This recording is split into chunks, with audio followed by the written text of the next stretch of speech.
ইতিহাসের পাতায় আরও একবার প্রত্যেককে স্বাগত জানাই।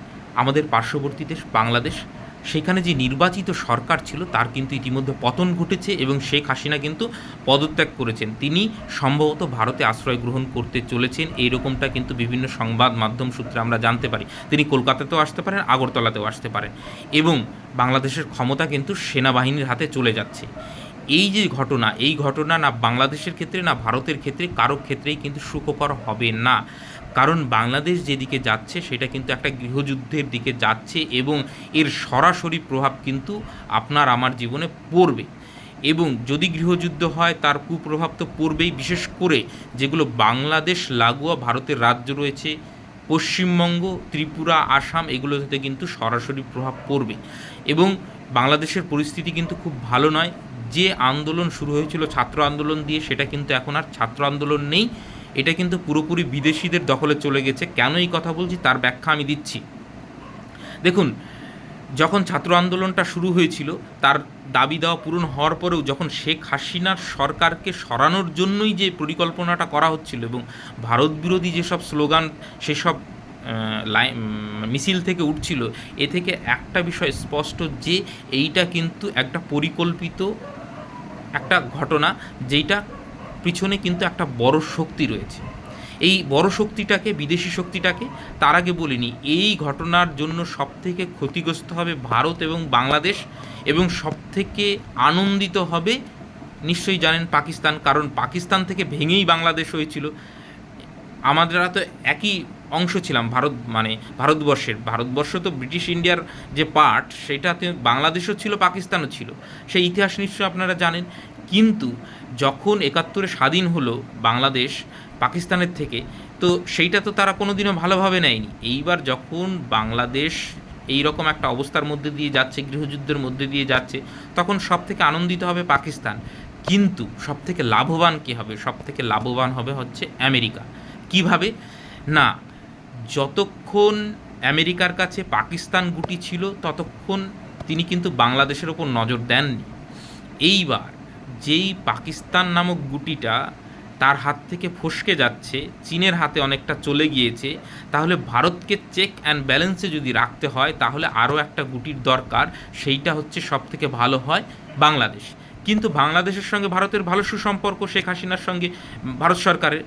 এইবার তাহলে বিকল্প কাউকে ধরতে হবে, তাহলে বিএনপিকে ধরতে হবে, খালেদা জিয়াকে ধরতে হবে, যে তোমাকে আমি ক্ষমতায় আনবো, তাহলে তুমি আমার কথা মতন চলবে।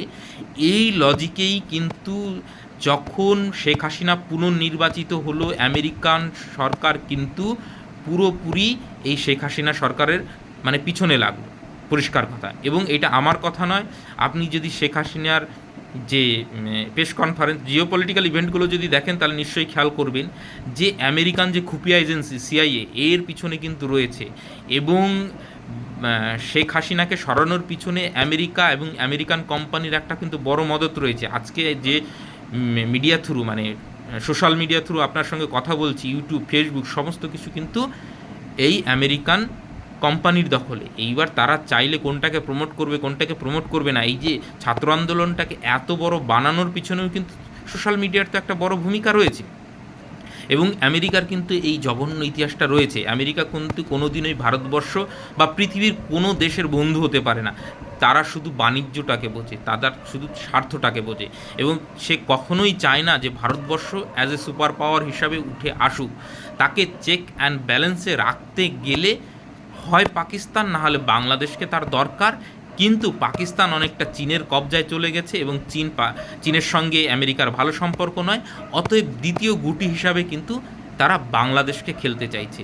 এবং এইটা কিন্তু বাংলাদেশের সাধারণ জনগণের পক্ষে খুব একটা ভালো হবে না বলেই এরকমটা ইঙ্গিত, যদি আমেরিকা তার পিছনে থাকে।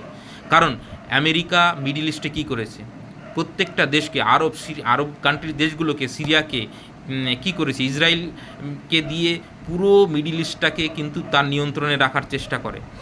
এবং এই সাদ্দাম হোসেনকে যে মাস ডিস্ট্রাকশন ওয়েপন্স রাখার জন্য তাকে মারা হলো, তারপরে কি পাওয়া গেছিল? সেটা পাওয়া যায়নি।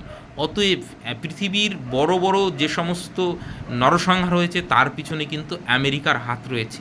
এবং এই ক্ষেত্রেও কিন্তু মানে সন্দেহ যথেষ্ট, এবং সেটা বিভিন্ন ইন্টেলিজেন্স ইনপুট বাংলাদেশের কাছে রয়েছে, এবং তার পরিপ্রেক্ষিতেই শেখ হাসিনা প্রেস কনফারেন্সে ওপেনলি এই কথা বলতে পারছে যে এর পিছনে আমেরিকার রয়েছে, এবং আমেরিকা তো পুরোপুরি সমালোচনা করছিল শেখ হাসিনা সরকারকে। তো এইটা ভাববেন না যে ছোটোখাটো গেম বা সত্যি একটা জনরোষ উঠে শুধুমাত্র সরকারকে সরিয়ে দেয়। এর পিছনে কিন্তু একটা ইন্টারন্যাশনাল নেক্সাস কিন্তু কাজ করছে, এবং দক্ষিণ এশিয়া এবং দক্ষিণ পূর্ব এশিয়ার ক্ষেত্রে এইটা খুব একটা ভালো হবে না, এবং অস্থিরতা কিন্তু তৈরি হবে এখানে, এবং সেনা শাসন যদি হয় এবং সেইটা যদি গৃহযুদ্ধের দিকে যায়, সেটা কিন্তু আমাদের ওপর কিন্তু কুপ্রভাব পড়বেই। তো দেখা যাক, সমস্ত কিছু সঠিকভাবে মিটে যাক, সমস্ত তাদের বাংলাদেশের যে ইন্টারনাল প্রবলেম তারা মিটিয়ে নিক, আমরা এটাই চাই, এবং সমস্ত কিছু সুষ্ঠুভাবে হোক, মানুষের হত্যা না হোক, এটা আমরা চাই। কিন্তু দেখা যাক যে পরিস্থিতিটা কোন দিকে গড়ায়। তো এটুকুই বলার ছিল, এবং আমার মনে হয় যে একজন সাধারণ নাগরিক হিসাবে এই যে পুরো ইন্টারন্যাশনাল একটা নেক্সাস কাজ করে, এবং বিশ্ব রাজনীতির যে একটা জঘন্যতম একটা জায়গা, শুধু আমাদের রাজনীতি খুব একটা নোংরা এরকমটা ভাবার কিছু নেই, ইন্টারন্যাশনাল পলিটিক্সটাও কিন্তু খুব নোংরা জায়গা, এবং সেখানেও কিন্তু মানুষের জীবনের কোনো দাম নেই। তো আশা করি বোঝাতে পারলাম, এবং মাল্টি ন্যাশনাল কোম্পানিগুলো তাদের স্বার্থের জন্য যে কোনো কিছু করতে পারে। সকলকে অসংখ্য ধন্যবাদ।